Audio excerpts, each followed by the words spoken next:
Viral girl Mona Lisa से जुड़ी film के डायरेक्टर सनोज मिश्र ने एक बड़ा और सनसनीखेज बयान दिया है। झूठे बलात्कार के आरोप से बरी होने के बाद निर्देशक ने मीडिया से बातचीत में कहा कि अगर आरोपी वसीम रिजवी और उनके साथियों को जल्द गिरफ्तार नहीं किया गया तो वह अयोध्या जाकर अपने पूरे परिवार के साथ इस्लाम धर्म अपना लेंगे।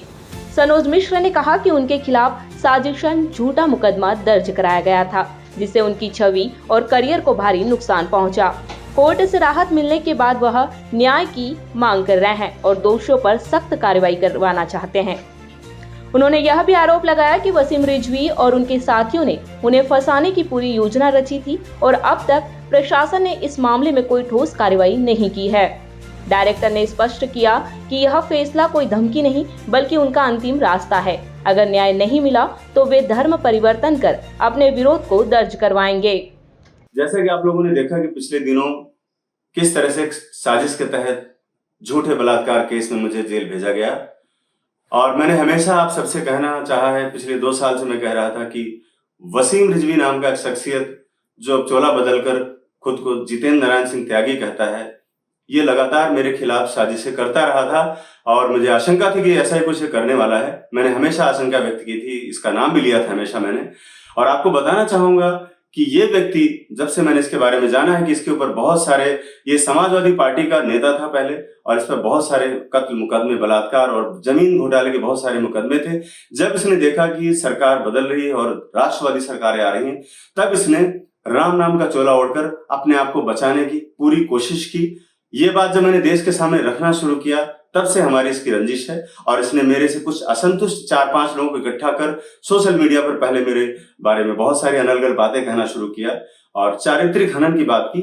और मैंने इसके बारे में FIR भी दर्ज कराया, लेकिन फिर भी उस पर कोई कार्रवाई नहीं हो पाई क्योंकि शायद वो बहुत ही सक्षम व्यक्ति है। दूसरी बात ये कहना चाहूंगा मैं आपसे आज कि मैं एक सनातनी हूं और मैंने अभी तक जो अपनी फिल्में बनाई है, चाहे काशी टू कश्मीर हो, चाहे राम की जन्मभूमि हो, चाहे the diary of West Bengal हो, मैंने बड़े बेबाक तरीके से सारी चीजें उठाई हैं।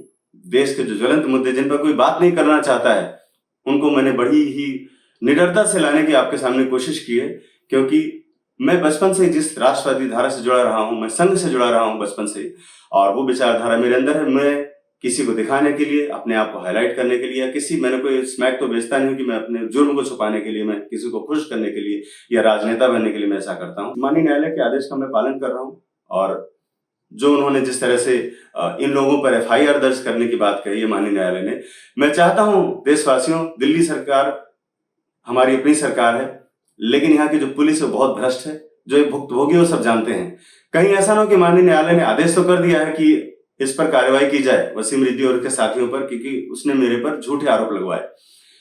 पुलिस दबाव में आकर, क्योंकि वो सक्षम आदमी है, पैसे वाला आदमी है और बहुत सारे घोटाले करके उसने बहुत सारी जमीन यहाँ से लेकर दुबई तक इकट्ठा कर रखी, मॉल और बहुत पता नहीं क्या क्या होंगे। क्योंकि जब सनातन में कोई मेरा सुनने वाला ही नहीं है, मैं किसी से कुछ मांग भी नहीं रहा हूं, लेकिन इंसाफ मांग रहा हूं। अगर मेरे साथ इंसाफ नहीं होता है, अगर ये अरेस्ट नहीं होता है, तो मैं पूरे परिवार के साथ अयोध्या धाम जाकर भगवान श्री राम के चरणों में अपना सर रख दूंगा और मैं इस्लाम ग्रहण करूंगा, ताकि मुस्लिम भाई मेरा सपोर्ट तो कर सकें, साथ तो दे सकें। देश प्रदेश की ताज़ा अपडेट्स के लिए हमें यानी द MP वायर को लाइक, शेयर एंड सब्सक्राइब करना ना भूलें।